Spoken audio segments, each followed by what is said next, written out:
আসসালামু আলাইকুম, আমার কুকিং চ্যানেলে স্বাগতম সবাইকে। তো ভিউয়ার্স, আজ আমি আপনাদের সাথে শেয়ার করব হচ্ছে চিকেন দো পেঁয়াজা রেসিপি। এই চিকেন দো পেঁয়াজাটা দেখতে যেমন লোভনীয়, খেতেও কিন্তু খুবই মজা আর খুবই কম মশলায় কম সময়ে এই চিকেন দো পেঁয়াজাটা ঝটপট রান্না করে নেওয়া যায়। বাসায় কোনো মেহমান আসলে ঝটপট এই চিকেন দো পেঁয়াজাটা বানিয়ে নেওয়া যায়। তো ভিউয়ার্স, চলুন দেখে নেওয়া যাক কিভাবে আমরা খুবই কম সময়ে ঘরে থাকা মশলা দিয়ে এই চিকেন দো পেঁয়াজাটা তৈরি করব। চিকেন দো পেঁয়াজা তৈরি করার জন্য নিয়ে নিয়েছি মুরগির মাংস।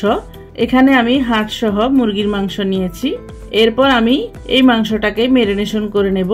এরপর আমি চিকেনের মধ্যে দিয়ে দিয়েছি হাফ টি স্পুন হলুদ গুঁড়া, দিয়ে দিয়েছি হাফ টি স্পুন মরিচ গুঁড়া, এরপর দিয়ে দিয়েছি হাফ টি স্পুন লবণ,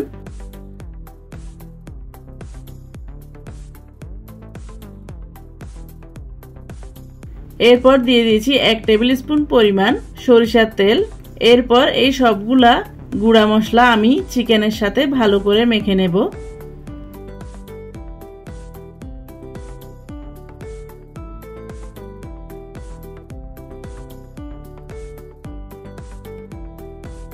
তো ভিউয়ার্স, দেখতে পাচ্ছেন চিকেনের মধ্যে আমি মশলাগুলোকে ভালো করে মেখে নিয়েছি। এরপর আমি চলে যাব চুলায়।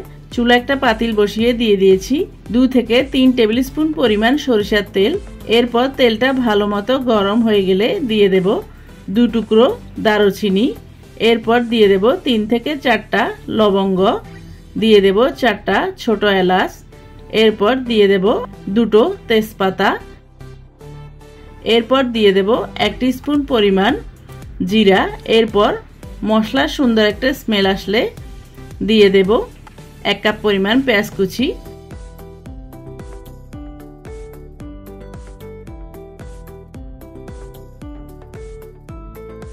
এরপর পেঁয়াজটাকে ভালো করে নেড়েচেড়ে একটু সফট করে ভেজে নিয়ে দিয়ে দেব 1 টেবিল স্পুন পরিমাণ আদা বাটা, এরপর দিয়ে দেব 1 টেবিল স্পুন পরিমাণ রসুন বাটা। এরপর আদা রসুনটাকে আমি নেড়েচেড়ে কিছুক্ষণ ভেজে নেব, যতক্ষণ পর্যন্ত আদা রসুনের কাঁচা গন্ধটা চলে না যায়। তো ভিউয়ার্স, দেখতে পাচ্ছেন আদা রসুনটাকে আমি নেড়েচেড়ে আদা রসুনের কাঁচা গন্ধটা চলে যাওয়া পর্যন্ত ভেজে নিয়েছি। এ পর্যায়ে দিয়ে দেব 1 টিস্পুন পরিমাণ হলুদ গুঁড়া, দিয়ে দেব 2 টিস্পুন পরিমাণ মরিচ গুঁড়া, এরপর দিয়ে দেব 1 টিস্পুন পরিমাণ ধনিয়া গুঁড়া, দিয়ে দেব 1 টিস্পুন পরিমাণ জিরার গুঁড়া, এরপর দিয়ে দেব 1 টিস্পুন পরিমাণ ভাজা গরম মশলা গুঁড়া, এরপর দিয়ে দেব স্বাদ মতো লবণ। এরপর আমি সবগুলা গুঁড়া মশলাকে তেলের সাথে ভালো করে কিছুক্ষণ নেড়েচেড়ে ভেজে নেব। এই পর্যায়ে চুলার আঁচটাকে একদম নিবু নিবু আঁচে রেখেছি, না হলে কিন্তু মশলাটা পুড়ে যাবে। তো ভিউয়ার্স, দেখতে পাচ্ছেন আমি মশলাটাকে কিছুক্ষণ নেড়েচেড়ে ভেজে নিয়েছি। এই পর্যায়ে আমি দিয়ে দেব 3টা টমেটো। টমেটোটাকে আমি চপ করে কেটে নিয়েছি। এই টমেটোটাকে আপনারা এরকম চপ করে কেটে না নিয়ে ব্লেন্ড করে টমেটো পিউরিটাও দিতে পারেন। তো ভিউয়ার্স, দেখতে পাচ্ছেন কিছুক্ষণ নেড়েচেড়ে আমি টমেটোটাকে গলিয়ে নিয়েছি। এই পর্যায়ে আমি দিয়ে দেব 2 টেবিল স্পুন পরিমাণ কাজু বাদামের পেস্ট। আমি এই কাজু বাদামটাকে 2-3 সেকেন্ডের মতো ভিজিয়ে রেখে ব্লেন্ড করে পেস্ট করে নিয়েছি।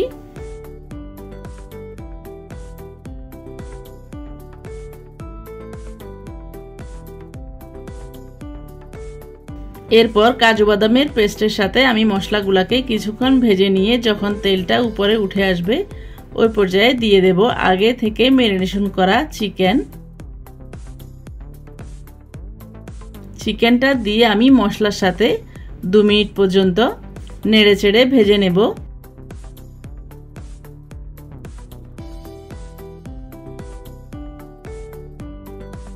তো ভিউয়ার্স, দেখতে পাচ্ছেন চিকেনটাকে আমি মশলার সাথে 2 মিনিট পর্যন্ত নেড়েচেড়ে ভেজে নিয়েছি। চিকেনটা একদম ভাজা ভাজা হয়ে গেছে আর তেলটাও বেরিয়ে এসেছে। এ পর্যায়ে আমি দিয়ে দেব হাফ কাপ পরিমাণ টক দই। টক দইটাকে আমি আগে থেকে ভালো করে ফেটিয়ে নিয়েছি। এরপর দইটা দেওয়ার সাথে সাথে আমি একটা স্প্যাচুলার সাহায্যে ভালো করে নেড়েচেড়ে মিক্স করে নেব। আর মিক্স করতে করতে চিকেনটাকে কিছুক্ষণ নেড়েচেড়ে কষিয়ে নেব।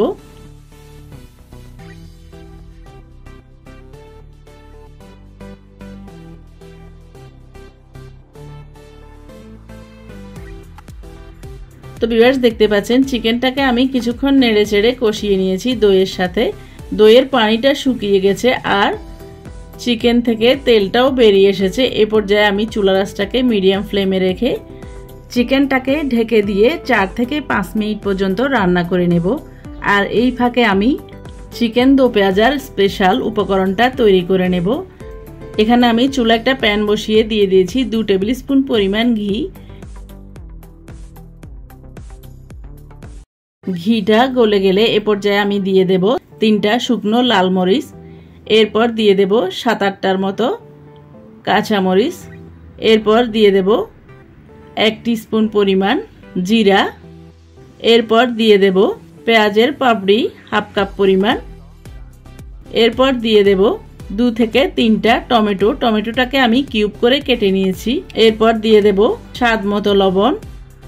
এরপর আমি ঘিয়ের সাথে পেঁয়াজ, টমেটো আর মরিচগুলোকে কিছুক্ষণ নেড়ে চেড়ে কালারটা চেঞ্জ হয়ে আসা পর্যন্ত ভেজে নেব।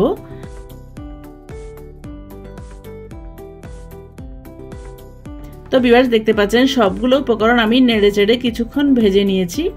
এ পর্যায়ে আমি দিয়ে দেব 1 টেবিল স্পুন পরিমাণ কাসুরি মেথি। এরপর আমি কাসুরি মেথিটা দিয়ে 2-3 সেকেন্ড নেড়ে চেড়ে পেঁয়াজ আর টমেটোটাকে ভেজে নেব।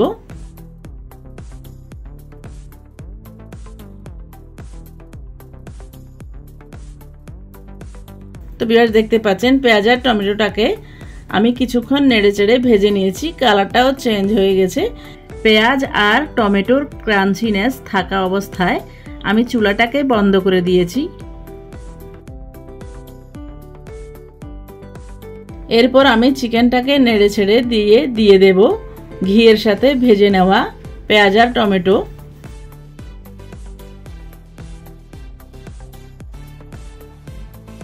এরপর আমি সবগুলো উপকরণ আলতো হাতে ভালো করে নেড়ে ছেড়ে চিকেনের সাথে মিক্স করে নেব।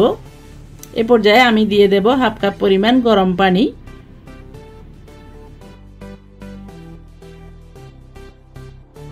এরপর আমি আলতো হাতে নেড়ে চেড়ে চিকেনটাকে ভালো করে মিক্স করে নেব। এরপর আমি ঢেকে দিয়ে চিকেনটাকে আরও 1 মিনিট পর্যন্ত রান্না করে নেব। ফিরে আসলাম 1 মিনিট পর। তো ভিউয়ার্স দেখতে পাচ্ছেন চিকেনটা আমাদের মোটামুটি রান্না হয়ে গেছে। সবশেষে আমি দিয়ে দেব 1 মুঠো পরিমাণে ধনেপাতা কুচি। ধনেপাতাটা দিয়ে আমি চিকেনটাকে চুলার উপরে আরও 2-3 সেকেন্ড রান্না করে নেব। এরপর আমি 2-3 সেকেন্ড পর চিকেনটাকে চুলা থেকে নামিয়ে নিয়ে কিছুক্ষণ রেস্টে রেখে দিয়েছি। তো ভিউয়ার্স দেখতে পাচ্ছেন চিকেন দো পেঁয়াজাটা কত সহজে কম মশলায় আর কম সময়ে রান্না করা হয়ে গেল। এরপর আমি এই চিকেন দো পেঁয়াজাটাকে সার্ভ করে নেব। তো ভিউয়ার্স দেখতে পাচ্ছেন চিকেন দো পেঁয়াজাটা দেখতে কতটা লোভনীয় লাগছে। দেখতে যেমন লোভনীয় লাগছে খেতেও কিন্তু অনেক মজা হয়েছে। তো ভিউয়ার্স আপনাদের সবার কাছে অনুরোধ থাকবে আমার আজকের এই চিকেন দো পেঁয়াজা রেসিপিটি যদি ভালো লাগে তাহলে বাসায় একবার হলেও ট্রাই করবেন। আর রেসিপিটি ট্রাই করলে কেমন হয়েছে কমেন্ট করে জানাবেন। আর কোনো নতুন রেসিপি পেতে চাইলে আমার চ্যানেলে কমেন্ট বক্সে কমেন্ট করে জানাবেন। আমি আপনাদের সাথে অবশ্যই শেয়ার করার চেষ্টা করব। তো ভিউয়ার্স আবারও আমার রেসিপিটি ট্রাই করার অনুরোধ জানিয়ে আমার চ্যানেলকে লাইক, কমেন্ট, শেয়ার ও সাবস্ক্রাইব করার অনুরোধ জানিয়ে আজকের মতো এখানে বিদায় নিচ্ছি। আবার দেখা হবে নতুন কোনো ভিডিওতে নতুন কোনো রেসিপি নিয়ে। সে পর্যন্ত সবাইকে আসসালামু আলাইকুম, আল্লাহ হাফেজ।